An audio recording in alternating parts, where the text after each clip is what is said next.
Ya pemirsa, kembali bersama kami di Special Report The Year of Greatness 2016 dan saat ini kita akan bergabung dengan rekan Tezar yang ada di kawasan Monas untuk melihat seperti apa malam pergantian tahun 2015-2016 yang baru saja kita lewati pemirsa.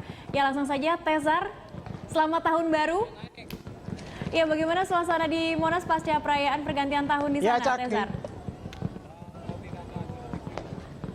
Ya, Cakri, saya ucapkan selamat tahun baru 2016 untuk Anda dan juga pemirsa Berita Satu TV. Semoga kita lebih maju ya di tahun ini, Cakri.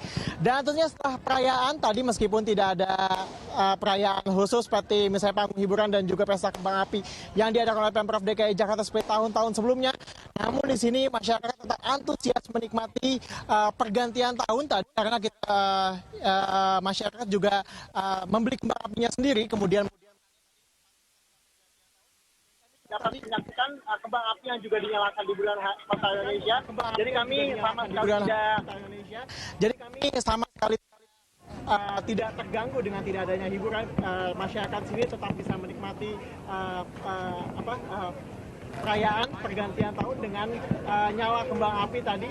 Dan Cakri, di sini setelah pergantian tahun, masyarakat yang tadinya sini ada ribuan, saya perkirakan ada ribuan masyarakat yang berkumpul di sini tadi ketika perayaan tahun baru. Saat ini sudah mulai meninggalkan Monas satu persatu dan terlihat di belakang saya ini rombongan dari masyarakat sudah mulai meninggalkan Monas untuk kembali pulang. Dan kita lihat juga bahwa setiap momen pergantian tahun baru, dan di sini yang menjadi permasalahan adalah sampah yang ada di mana-mana. Ya, jadi ada ribuan masyarakat yang datang sini, kemudian mereka pergi dengan meninggalkan sampah. Dan memang jika kita ingat bahwa salah satu alasan mengapa kemudian Monas tidak dijadikan salah satu pusat perayaan tahun baru adalah karena sampah dan karena taman-tamannya yang biasanya rusak akibat pesta perayaan tahun baru karena terinjak-injak. Jadi ada bagian-bagian taman yang seharusnya tidak diinjak oleh masyarakat, kemudian tetap diinjak-injak. Dan tahun lalu tercatat bahwa akibat dari hal tersebut Pemprov DKI Jakarta mengalami kerugian sebesar 500 juta rupiah. Demikian Cakri. Iya, baik Tezar, meskipun tidak ada pusat keramaian yang dilakukan di Monas untuk pergantian tahun, namun tidak mengurangi antusiasme dan euforia masyarakat Jakarta untuk melewatkan detik-detik pergantian tahun 2015 menuju 2016. Baik Tezar, terima kasih atas laporan Anda dan selamat bertugas kembali. Dan pemirsa, kita kembali akan bergabung dengan reporter Arik Himawan dari Bundaran HI Jakarta untuk mengetahui suasana pasca perayaan malam pergantian tahun. Ya Erik, bagaimana suasana di sana saat ini? Apakah warga masih tetap bertahan di sekitar Bundaran HI atau sudah berangsur kembali untuk pulang?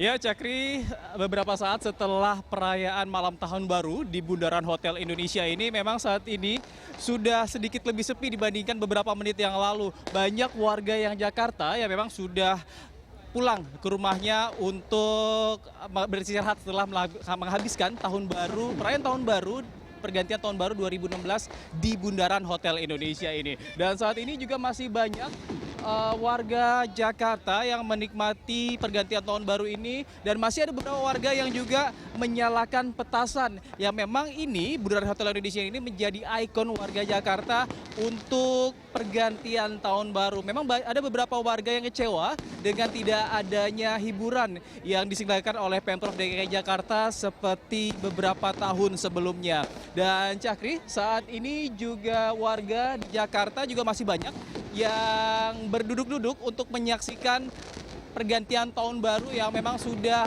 lewat beberapa menit yang lalu, Cakri.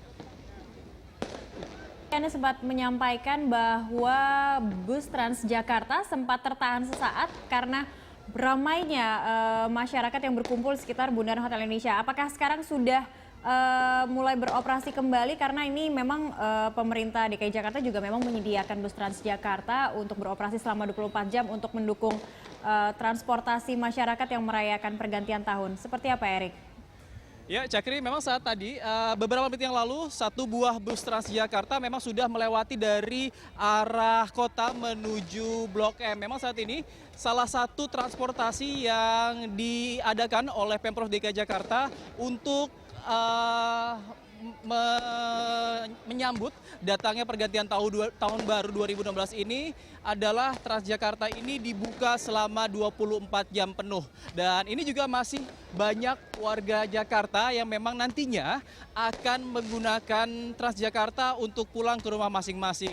Dan saat ini nanti juga pihak kepolisian ataupun pihak-pihak yang berwenang akan segera melerai ataupun agar tidak lagi adanya keramaian di Bundaran Hotel Indonesia ini. Memang pergantian tahun baru sudah lewat pada batasnya, yaitu pukul 2 pagi seluruh wilayah Bundaran Hotel Indonesia ini harus sudah steril, Cakri. Baik, ini pukul 2 dini hari nanti harus sudah steril. Semoga kondisinya juga bisa tetap kondusif dan masyarakat Jakarta yang sudah merayakan tahun baru bisa kembali ke rumah mereka dengan aman. Baik, terima kasih Erik melaporkan langsung dari Bundaran Hotel Indonesia Jakarta. Dan pemirsa, kami masih akan kembali usai jeda pariwara, tetaplah bersama kami.